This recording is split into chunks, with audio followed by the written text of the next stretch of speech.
क्षेत्र में ऐसी भी चर्चा है और लोग कह रहे हैं कि जो है आपने कुछ कमीशन की डिमांड की थी, कमीशन न मिलने की दशा में आप ये जो सड़क निर्माण का कार्य रुका हुआ है। देखिए जी, बहुत बड़ा विडंबना की बात है कि डबल इंजन की सरकार है, आप स्वयं सत्ताधारी दल के नेता हैं।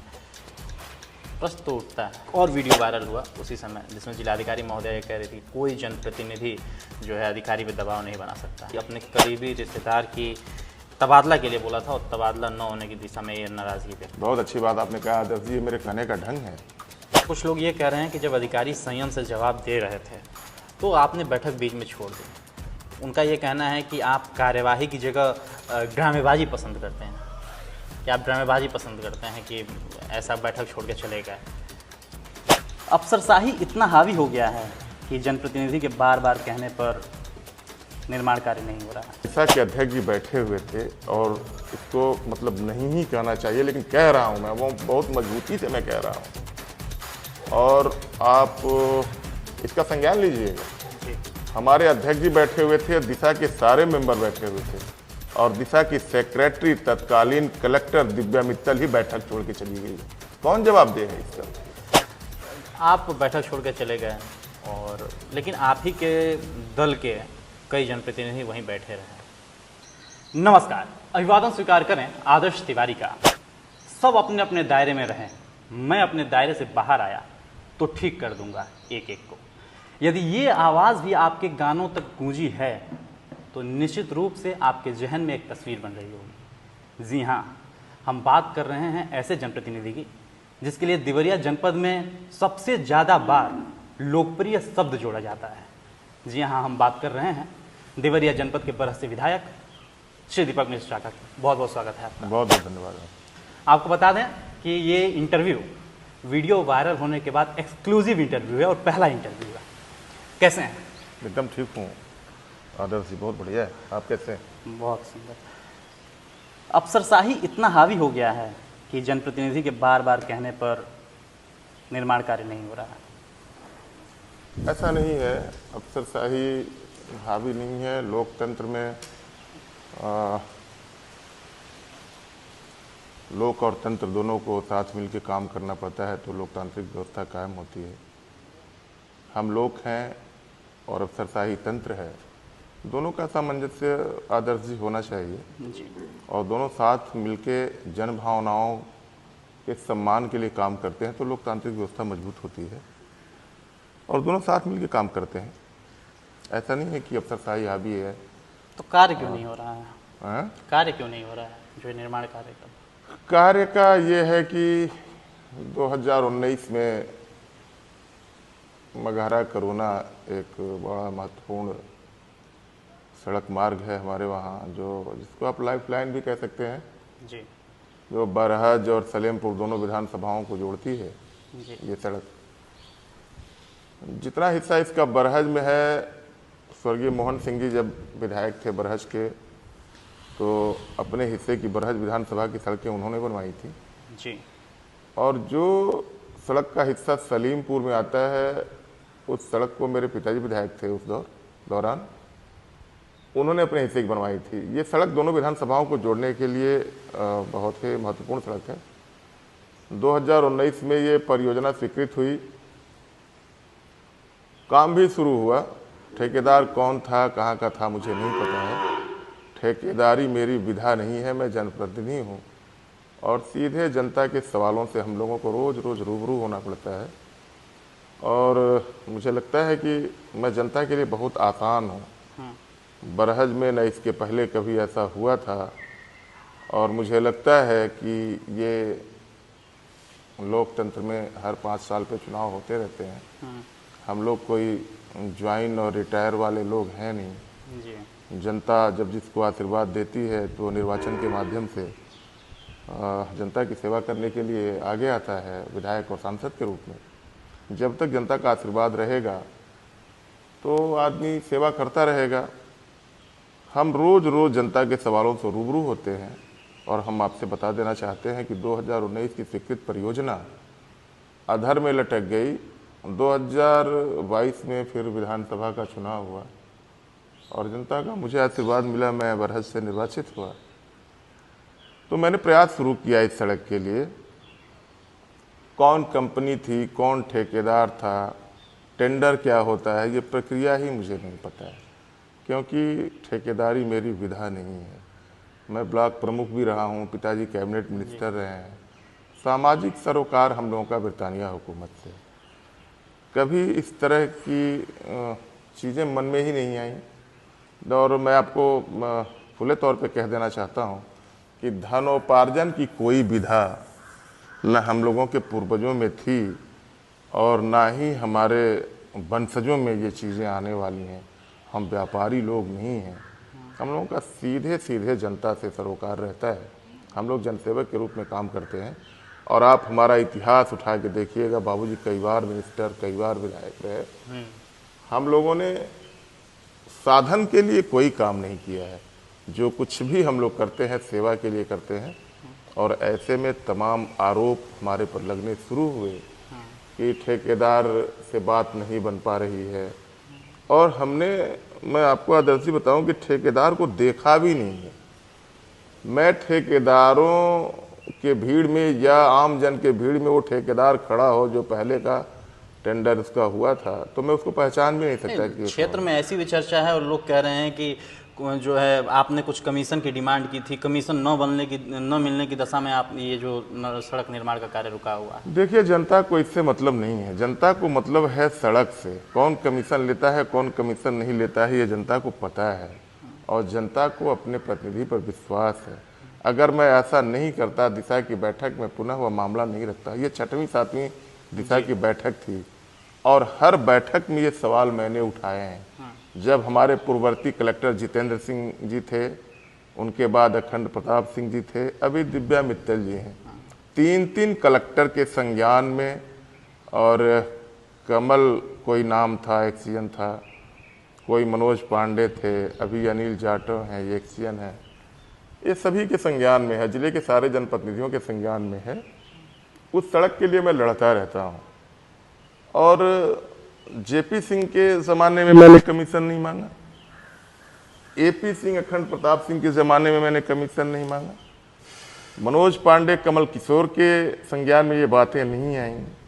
ये बात अभी इसलिए कही जा रही है कि पीडब्ल्यूडी के लोग 2019 में स्वीकृत परियोजना का धन खा गए। और मैं कहना चाहता हूं, मैं सीधे किसी पे आरोप तो नहीं लगाता और यह व्यक्तिगत आरोप भी नहीं होना चाहिए कि हमारे पूर्व के लोगों ने, मैं तो 22 से निर्वाचित हूँ जी, और जो ठेकेदार यहाँ काम कर रहा था वो कहाँ का है, क्या डील विधायक की थी। डील विधायक की हो सकती है, व्यक्ति की नहीं हो सकती। हमारे पहले भी विधायक थे, हमारे बाद भी विधायक आएंगे। ये विधायी व्यवस्था है, ये चयन की प्रक्रिया नहीं है, चुनाव की प्रक्रिया है। तो मैं उसे पहचानता भी नहीं। फिर क्या हुआ क्या नहीं हुआ मुझे नहीं पता है। अभी जब ये करंट एकदम रिसेंट दिशा की बैठक थी तो उसमें मैंने ये मुद्दा फिर उठाया कि पीडब्ल्यूडी की मैं जब समीक्षा बैठक चल रही थी तो मैंने कहा कि उस सड़क के लिए क्या हो रहा है। और मेरा यह कहना जायज़ भी है, लाजमी भी है। जनता को ये लगा, आप देखिएगा सोशल मीडिया उस दिन का जाम था। बिल्कुल, जनता को ये लगना चाहिए कि जिसको मैंने अपना विश्वास दिया है वो मेरे लिए जूझता है, वो मेरे लिए लड़ता है। काम होना न होना, आपको पता होना चाहिए आदर्श जी कि एक ही दिन, विकास एक सतत प्रक्रिया है। एक दिन में विकास के कोई भी मानक पूरे नहीं किए जा सकते, ना कोई भी रिक्वायरमेंट पूरी की जा सकती है कि विकास का ये पैमाना है मैंने पूरा कर दिया। विकास एक सतत प्रक्रिया है और वो माने सृष्टि जब से है और प्रलय काल तक विकास चलता रहेगा। नए नए आयाम विकास के आएंगे, नई नई चीज़ें आएंगी। तो ऐसे में हम पे भी आरोप लगता रहा कि विधायक मेरा नहीं चाहता, विधायक की बात ठेकेदार से नहीं बन पा रही है। और मैं सच में आपको बताऊं कि मैं ठेकेदार को पहचानता भी नहीं कि वो ठेकेदार कौन है। आम जन की भीड़ में अगर वो खड़ा हो जाए तो मैं उसे पहचान नहीं सकता कि यही ठेकेदार है। फिर उसका टेंडर हुआ, रीटेंडरिंग हुई, फिर कोई नया ठेकेदार आया। वह ठेकेदार जब काम करना चाहा तो उसे पता चला कि इस मद का पैसा दूसरे प्रोजेक्टों में ट्रांसफर हो चुका है, इसके हिस्से का पैसा पीडब्ल्यूडी के लोग खा चुके हैं। तो वो काम शुरू करने से पहले देवरिया की सीमा में उसने प्रवेश ही नहीं किया और वो चला गया। ये स्थिति है। और अब मैं आम जन की बात प्रशासन या अपने बड़े सक्षम नेताओं के पास या माननीय मुख्यमंत्री जी के पास न रखूं तो आखिर मैं क्या करूं? जनता को कैसे लगना चाहिए कि जिसको मैंने विश्वास दिया वो मेरे लिए लड़ता है, वो मेरे लिए जूझता है? क्या करता मैं? फिर भी माननीय जी, बहुत बड़ा विडंबना की बात है कि डबल इंजन की सरकार है, आप स्वयं सत्ताधारी दल के नेता हैं। प्रश्न तो उठता है, प्रश्न उठता है नहीं उठता है, इस विषय में मैं नहीं जाना चाहता।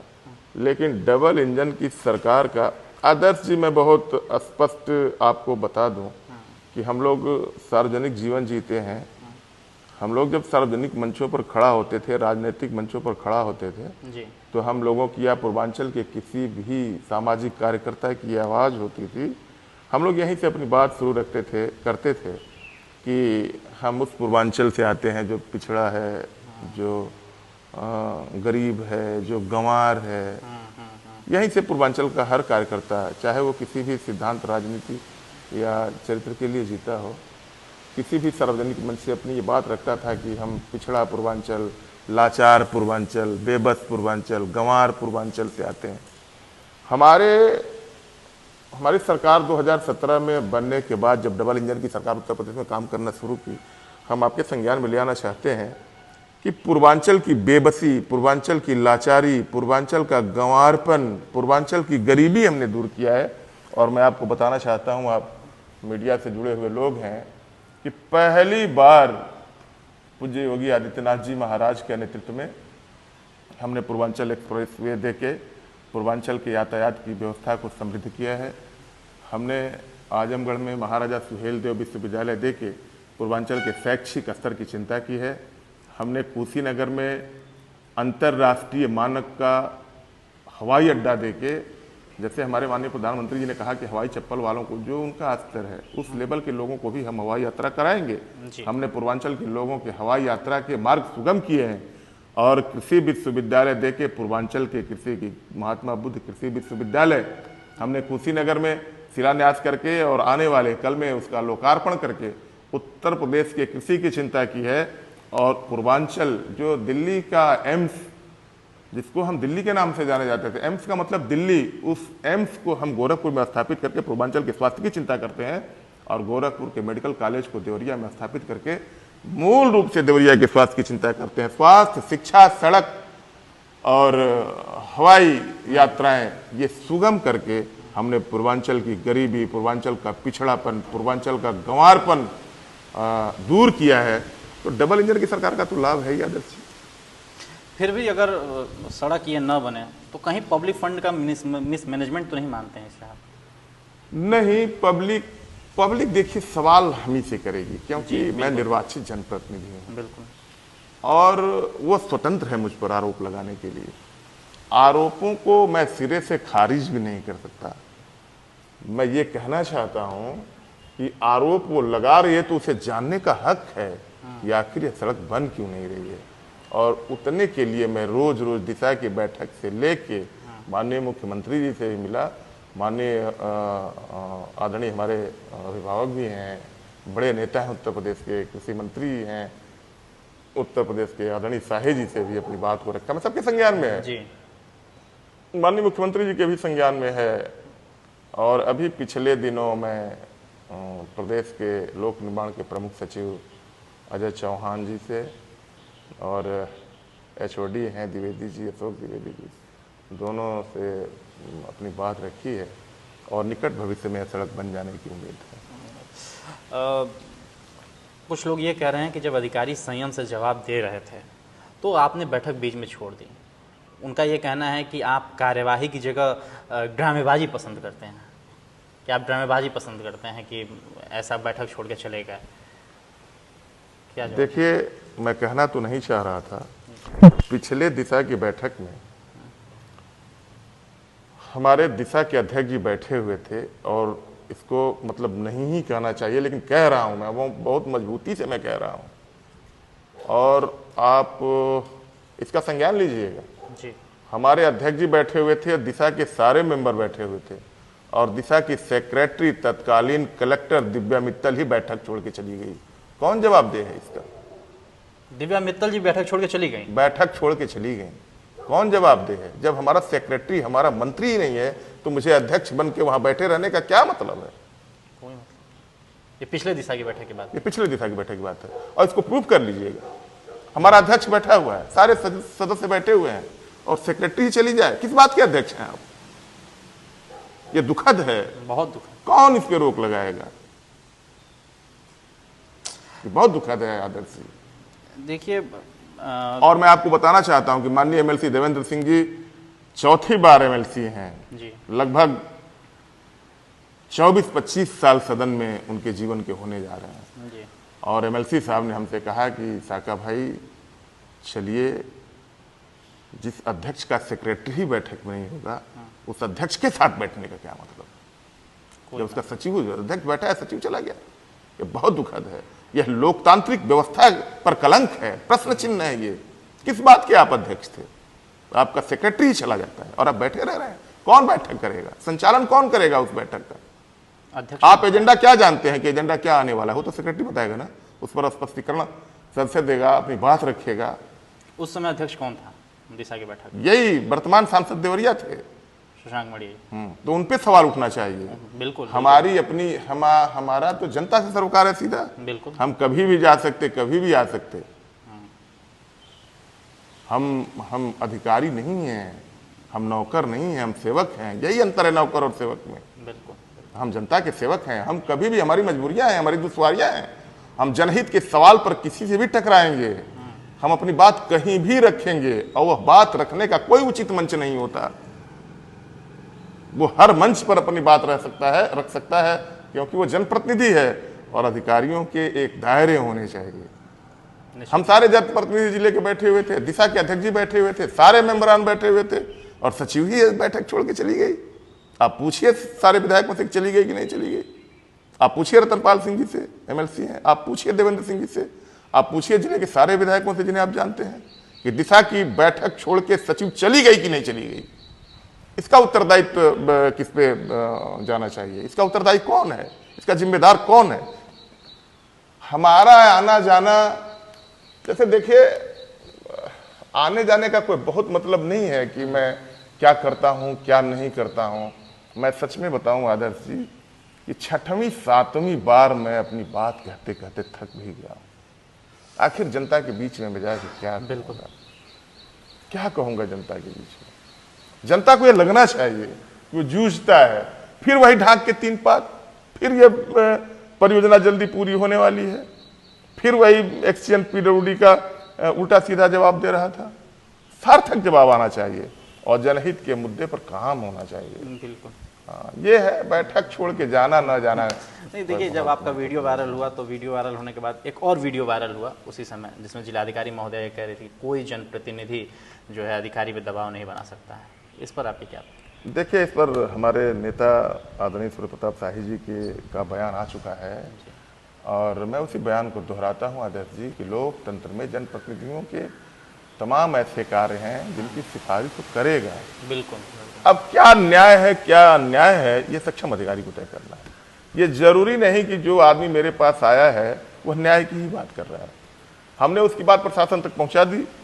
क्या न्याय और क्या अन्याय है प्रशासन को तय करना है, लेकिन बात तो सुननी पड़ेगी और हम लोगों को जनता की बात प्रशासन तक या और नेताओं तक, ऊपर बड़े नेताओं तक पहुंचाना हम लोगों की मजबूरी नहीं, शौक भी है।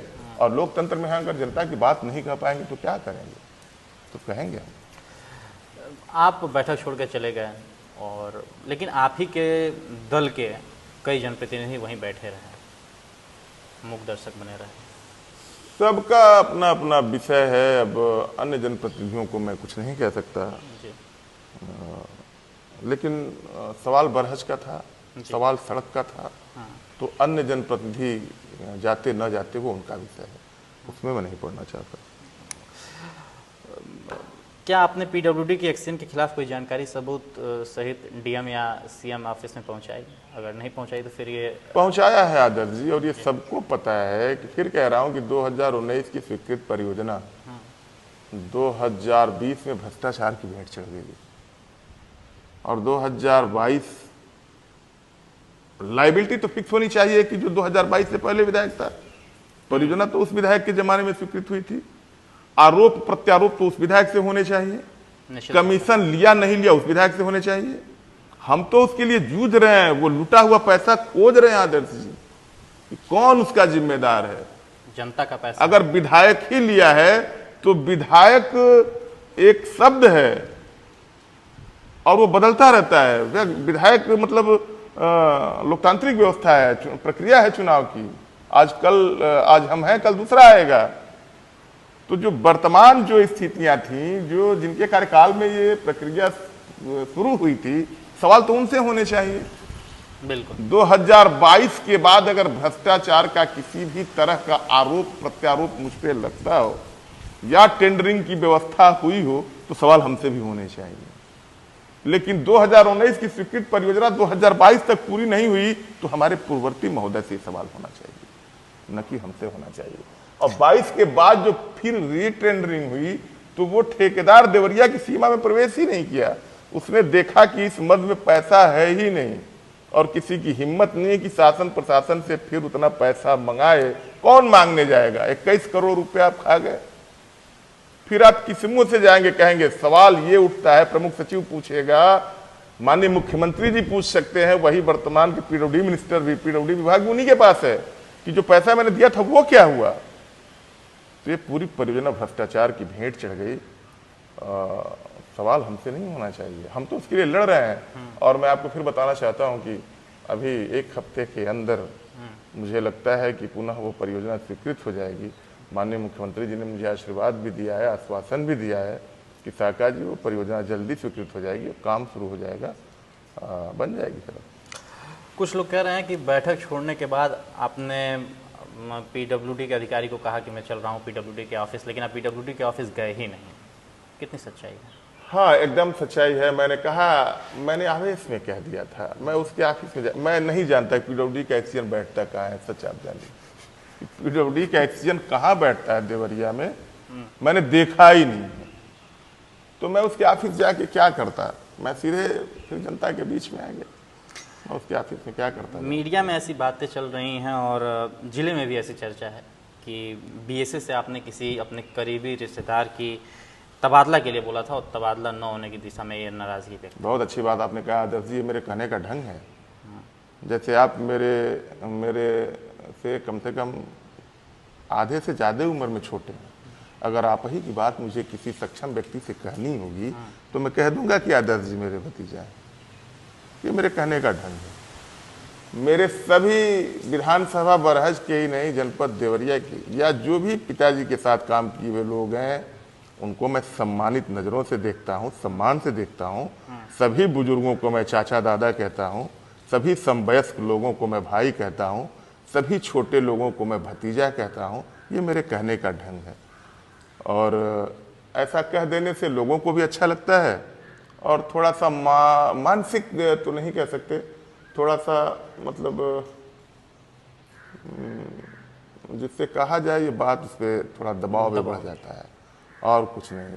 थोड़ा जिसके लिए कहता हूँ उसका मनोबल बढ़ जाता है कि विधायक मुझे अपना भाई कहता है, विधायक मुझे अपना चाचा कहता है, विधायक मुझे अपना भतीजा कहता है। अब देखिए ना, हमारे तो 3 ही पिताई थे। एक मनगढ़ंत कहानी बनाई गई कि किसी अपने चाचा के तबादले की बात विधायक कर रहे थे। तो हमारे पिताजी 3 भाई थे, हमारे पिताजी सबसे छोटे थे।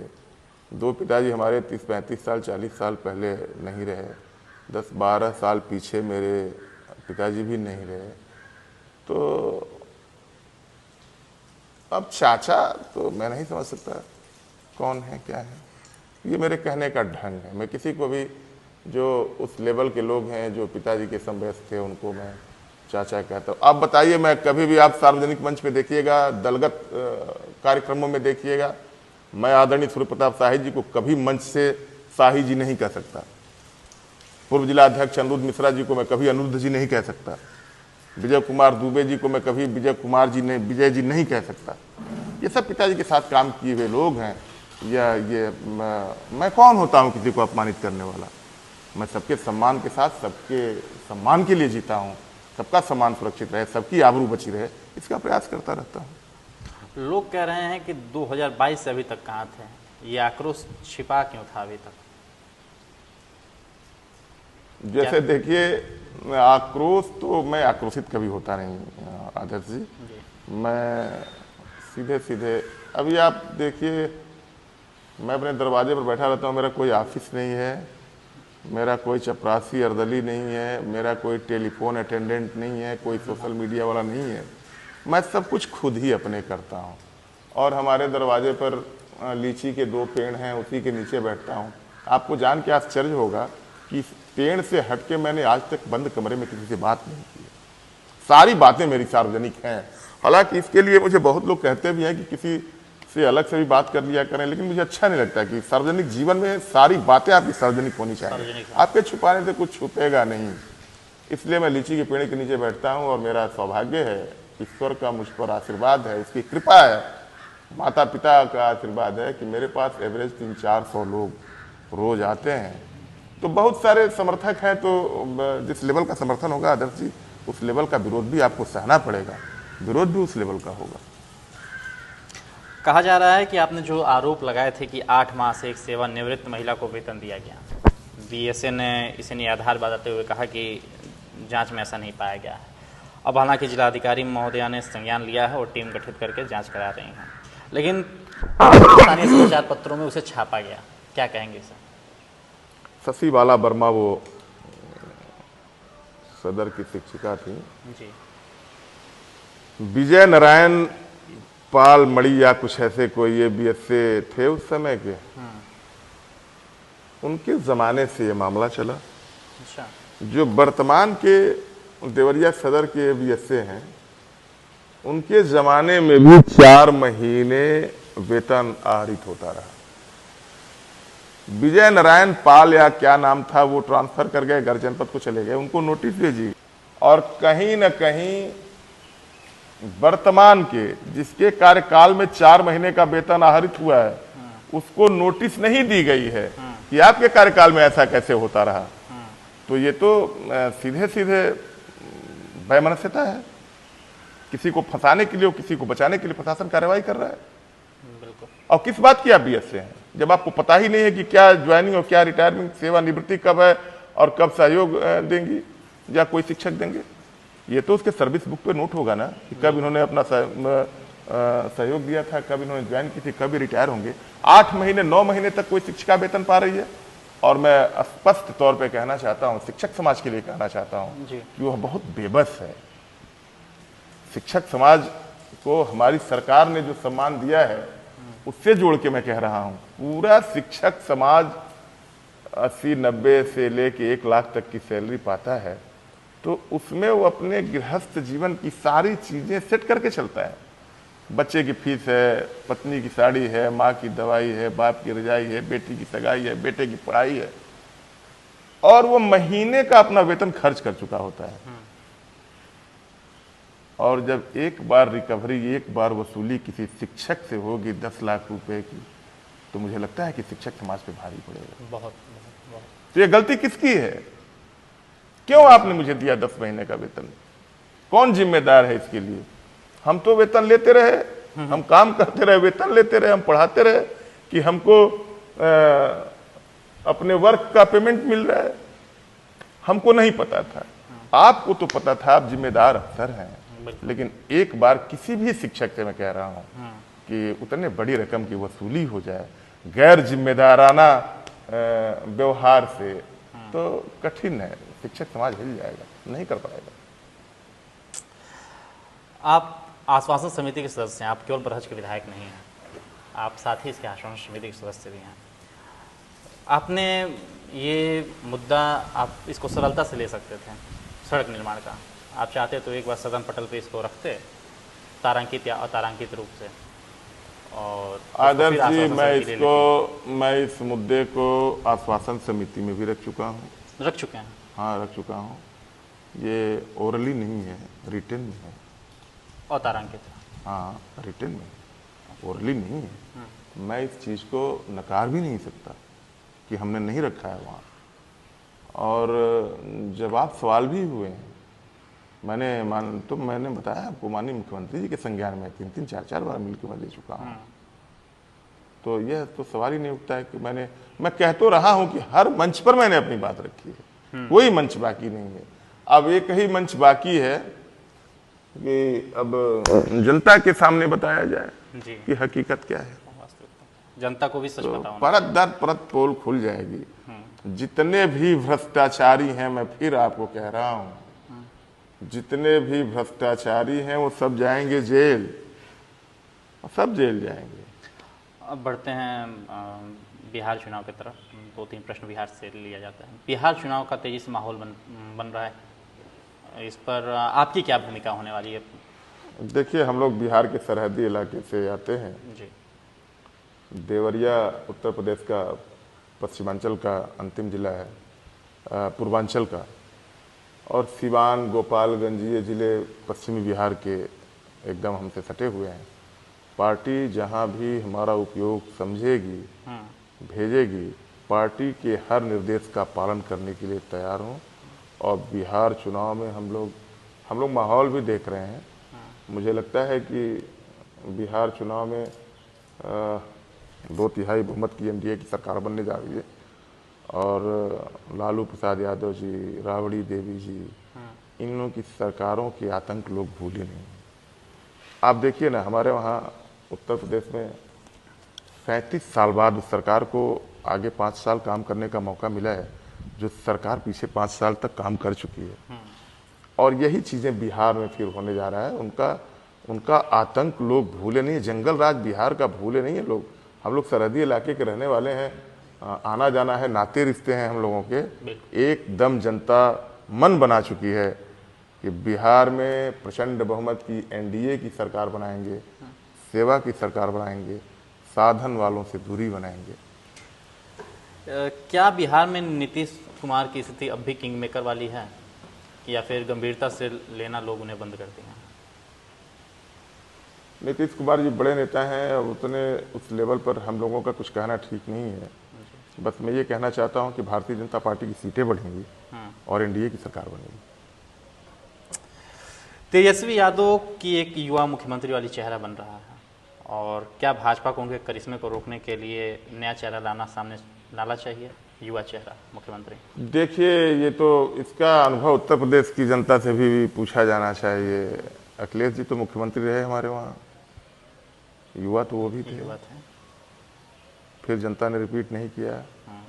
अनुभव जरूरी है, अनुभव बहुत जरूरी है, और अनुभव हमारे नेताओं के पास है, अनुभवी लोग हमारे पास हैं, जो 10, 20, 25, 50 साल पीछे से बिहार में या उत्तर प्रदेश में या देश में काम कर रहे हैं। अब देखिए, हमारे यशस्वी प्रधानमंत्री वैश्विक नेतृत्व है आज के डेट में दुनिया का। हमारे आदरणीय प्रधानमंत्री नरेंद्र मोदी जी का पूरी दुनिया स्वीकार रही है कि भारत में अच्छा हो रहा है। वैसे ही बिहार में अच्छा होगा, इसलिए अनुभव जरूरी है, युवा जरूरी नहीं है, अनुभव जरूरी है। अब बढ़ते हैं व्यक्तिगत प्रश्नों की ओर। यहाँ से हमारे प्रश्न व्यक्तिगत रहेंगे। आपके पिता रहे आदरणीय श्री बाबा दुर्गा प्रसाद मिश्र जी, विधायक रहे, मंत्री रहे, आप भी विधायक हैं। आपने बहुत करीब से उस समय की राजनीति को और वर्तमान की राजनीति को देखा है। क्या अंतर देख पा रहे हैं आप तब की राजनीति और अब की राजनीति में? देखिए, तब की राजनीति में और अब की राजनीति में एक बहुत बड़ा मूलभूत अंतर आया है।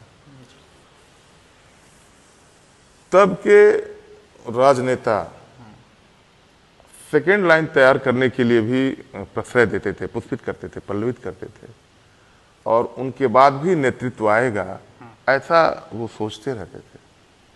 आज मुझे लगता है कि इस चीज की कमी हो गई है। आज इस चीज की कमी हो गई है। एक दूसरे की मदद करने की सोच और एक दूसरे को फिर उस जगह पर ले आने का क्षमता, और ये सब इसकी कमी हुई है, मुझे ऐसा लगता है। हमारे पिताजी देखिए ना, जब जिले के अध्यक्ष थे, जब प्रदेश में भी नाम था, देश जानता है, हमारे पिताजी 6 अप्रैल 1980 को भारतीय जनता पार्टी माननीय अटल बिहारी वाजपेयी के नेतृत्व में एक राजनीतिक संगठन दिल्ली के फिरोज शाह कोटला के मैदान में जनता पार्टी का समझौता टूटने के बाद खड़ा हुआ, जिसे भारतीय जनता पार्टी कहते हैं। उस भारतीय जनता पार्टी के 6 अप्रैल 1980 में गठन के तत्काल बाद उत्तर प्रदेश विधानसभा का चुनाव हुआ और उत्तर प्रदेश विधानसभा का चुनाव भारतीय जनता पार्टी पहली बार अपने सिंबल पे लड़ी, कमल चुनाव चिन्ह पे जी। तो पूर्वांचल सलेमपुर से पहला निर्वाचन दुर्गा प्रसाद मिश्रा का हुआ। देश के पहले विधायक थे वो, जिसको कमल खिलाया पूर्वांचल में, पूर्वांचल के पहले विधायक। कानपुर से लेके देवरिया तक एक भी विधायक भाजपा का नहीं था। हमारे पिताजी थे और चूंकि 13,039 वोट पाके वो निर्वाचित हो गए, तो सबसे पहले उनका रिजल्ट आया। इसलिए मैं कह सकता हूं कि दुर्गा प्रसाद मिश्रा देश के पहले विधायक थे। 11 लोग जीते, 2 लोगों ने कांग्रेस के प्रभाव में पार्टी छोड़ दी। बाबूजी हमारे भारतीय जनता पार्टी के मुख्य सचेतक रहे और तब से लोगों ने साधन के लिए कोई काम नहीं किया है, लोग सेवा के लिए जाने जाते हैं, उसी परंपरा से आते हैं।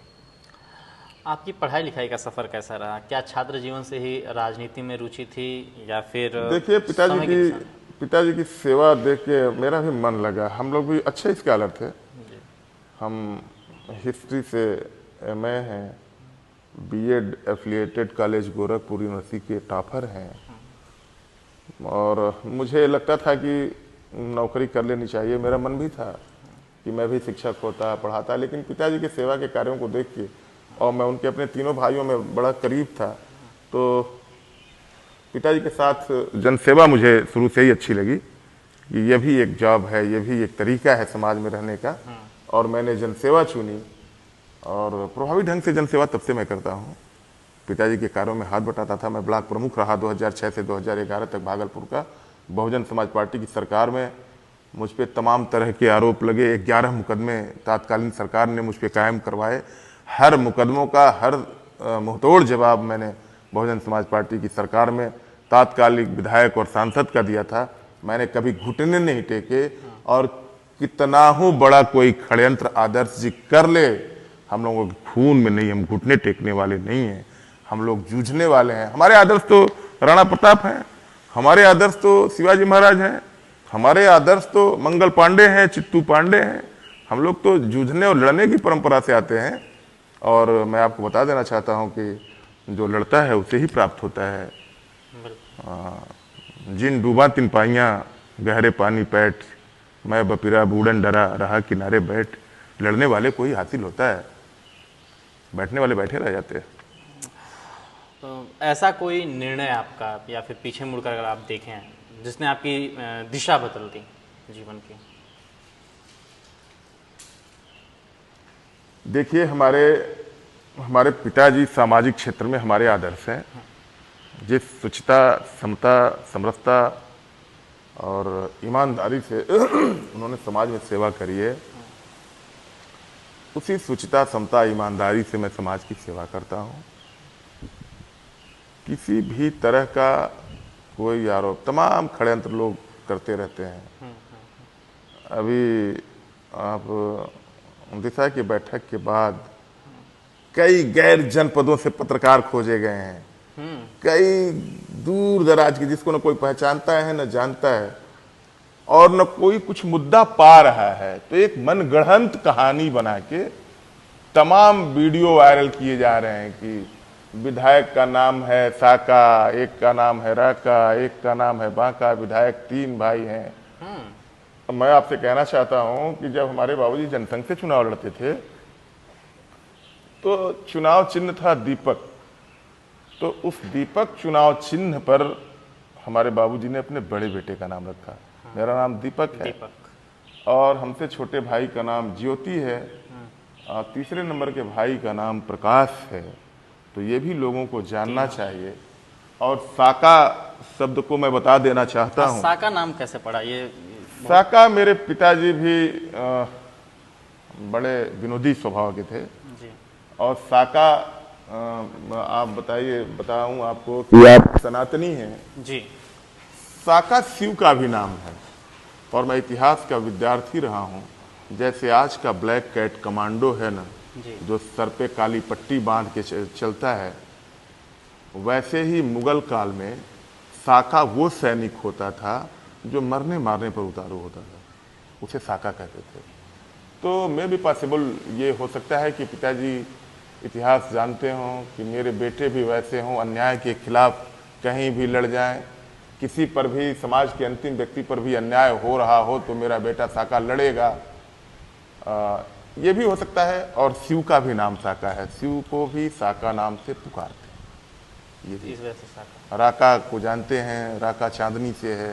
प्रकाश कहना नहीं है कि प्रकाश क्या है। और दीपक ज्योति प्रकाश भी हम लोगों का नाम है। साका राका बांका भी नाम है, घर का बुलाने का नाम है।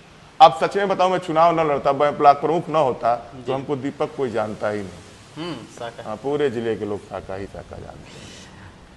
हमारी टीम रिसर्च कर रही थी आपके ऊपर, जब आपके ऊपर रिसर्च हो रही थी, पूरी टीम रिसर्च कर रही थी, तो देखा गया कि आप उसमें जो है बहुत काम कर रहे हैं। मतलब रात में कभी कुछ दिनों पहले स्वतंत्र देव सिंह जी आए थे तो उनके साथ आप जो है देर रात तक मैं बंदे का निरीक्षण कर रहा था। हाँ, निरीक्षण कर रहे थे आप। तो 1 बजे रात को, 2 बजे रात तक कार्य करना, फिर सुबह आप 5 बजे दरवाजे पर लोग आ जाते हैं। इतनी ऊर्जा कहाँ से मिलती है आपको? और मतलब परिवार के लिए कैसे समय निकालते हैं इसके लिए? देखिए, मैं परिवार में तो कोई है ही नहीं। मैं और पत्नी और एक मेरा छोटा भाई, उसकी पत्नी, उसके 2 छोटे बच्चे घर रहते हैं। परिवार, अब सामाजिक जीवन में आदर्शी परिवार नगण्य हो जाता है, गौड़ हो जाता है। परिवार के लिए समय सामाजिक कार्यकर्ता नहीं निकाल पाता है। मैं सभी के लिए कहना चाहता हूँ, लेकिन मेरे लिए कुछ विशेष इसलिए है कि मैं जनता के सवालों से रोज बरोज रूबरू होता हूँ। मेरी दिनचर्या है कि मैं 2 बजे रात को भी आता हूँ तो 4:30 बजे लेटेस्ट में जग जाता हूँ। मेरे पास, आपको पता होगा कि पीढ़ियों से हम लोग कभी किसी दौर में हाथी घोड़े रहा करते थे, लेकिन अब गायें शुरू से रहती हैं, तो 2 गायें हैं मेरे पास। मैं 4:30 बजे के करीब नाद पे जाके बैठ के खिलाता भी हूँ और अपने सामने गायों को खिलवाता भी हूँ। कभी धोता हूँ, कभी नहलाता हूँ, कभी खिलाता हूँ। 5 बजे से करीब करीब लोग आने शुरू हो जाते हैं कि विधायक वो जगह ही रहता है। और मैं आपको बताऊं कि मेरे निर्वाचन से लगभग 3-3.25 साल हो गए, हमको आज तक किसी ने जगाया नहीं है। कभी भी कोई आया हो तो मैं अपने दरवाजे पर बैठा मिला हूँ, और कभी भी यहाँ खड़े होने वाले लोगों ने ये नहीं कहा होगा किसी से भी, समाज के अंतिम व्यक्ति से भी, कि विधायक जी नहा रहे हैं, विधायक जी खा रहे हैं, विधायक जी सो रहे हैं, आराम कर रहे हैं, विधायक जी स्टडी कर रहे हैं, तो विधायक जी, ऐसा कुछ नहीं है। मैं पेड़ के नीचे बैठा रहता हूँ, आम जन से मिलता हूँ, उसकी पीड़ा से अपने बड़े नेताओं को अवगत कराता हूँ, प्रशासन के लोगों से अवगत कराता हूँ को, और यही मेरी दिनचर्या है। और जनता के आगमन तक मैं बैठा रहता हूँ। जनता मेरी देवता है, जनता मेरी भगवान है, और सेवा के लिए बैठा रहता हूँ। अगर आपको विधायक बनने के बाद या फिर राजनीति में आने के बाद ऐसा कभी लगा आपको कि अगर मैं राजनीति में नहीं आता तो ज़्यादा सुकून रहता? बहुत बार ऐसा लगता है आदर्श जी। मैं सच में बताऊं, मन की बात आपने कह दिया। हम अच्छे स्कॉलर थे, इतिहास की अच्छी जानकारी है, और हिंदुस्तान का नहीं दुनिया का इतिहास मूल रूप से मध्यकाल ही दुनिया का मूल इतिहास है, मध्यकाल। और मध्यकाल की अच्छी जानकारी है मुझे, वर्ल्ड हिस्ट्री जानता हूँ। पहले लगता था देखने से कि विधायक है, बड़ा अच्छा होगा, सांसद है, मंत्री। अब लगता है कि ये सबसे टफ है, दुनिया का सबसे टफ जॉब है, जॉब ही कह सकता हूँ इसको। जनसेवा और सेवा मान के जो करेगा, मैं सच में बताऊं कि जब सेवा मान के करी है भगवान राम ने, जब सत्ता का और महल का सुख छोड़ा है, तो जनता ने महाराज दशरथ के बेटे को भगवान बना दिया। और एकदम करंट आपको रिसेंट बताना चाहता हूँ कि 2500 साल पीछे 2/3 भाग पर राजा शुद्धोधन का साम्राज्य था, जिसका एकलौता वारिस था सिद्धार्थ। और जब वह महल छोड़ता है, सत्ता से छोड़ता है, सुख छोड़ता है, चैन छोड़ता है, तो वह सिद्धार्थ कालांतर का भगवान बुद्ध हो जाता है। जनता में बहुत ताकत है, जनता में ताकत भगवान बनाने की ताकत है। MP MLA बना देना तो ये कोई नहीं, कुछ है ही नहीं है। जनता को भगवान बना देने की ताकत है। आप देखिए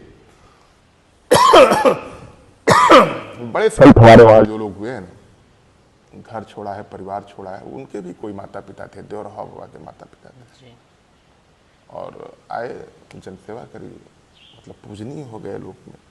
तो जनता के पास बड़ी ताकत है, जनता भगवान बना देती है। बस आपके करने में ईमानदारी होनी चाहिए, आपके कहने में ईमानदारी और वफादारी होनी चाहिए। और मैं आपसे कहना चाहता हूँ, ईमानदारी और वफादारी से बड़ी पूंजी किसी के पास कुछ नहीं होती है। इस जिले के हर धनबल और बाहुबल वालों से हमारे परिवार के लोग लड़े। मेरे पिताजी भी की लड़ाई धनबलियों और बाहुबलियों से थी, लेकिन जब जनबल चलता है, जनता में इतनी ताकत है आदर्श जी कि वह तोजो का ताज बर्मिंघम पैलेस में खुद से खींच लेती है। जनता के पास वो ताकत है। और अभी आप देखिए मिस्र की जनता ने क्या किया, आप देखिए इंग्लैंड लंका की जनता ने क्या किया, अभी आप देखिए इराक की जनता ने क्या किया। जब उसको लगेगा ना कि शासक सेवक नहीं है, तो जनता राष्ट्रपति भवन और प्रधानमंत्री भवन में घुसने में थोड़ा भी समय नहीं लगाएगी, गुरेज नहीं करेगी। हम सेवक हैं, हम साधक नहीं हैं, सेवा के लिए काम करते हैं। माननीय जी, राजनीति में विरोध करना आसान है, जवाबदेही तय करना बहुत मुश्किल है, और आप जवाब देने की कोशिश की, आपने अपना बहुमूल्य समय दिया, इसके लिए बहुत बहुत धन्यवाद।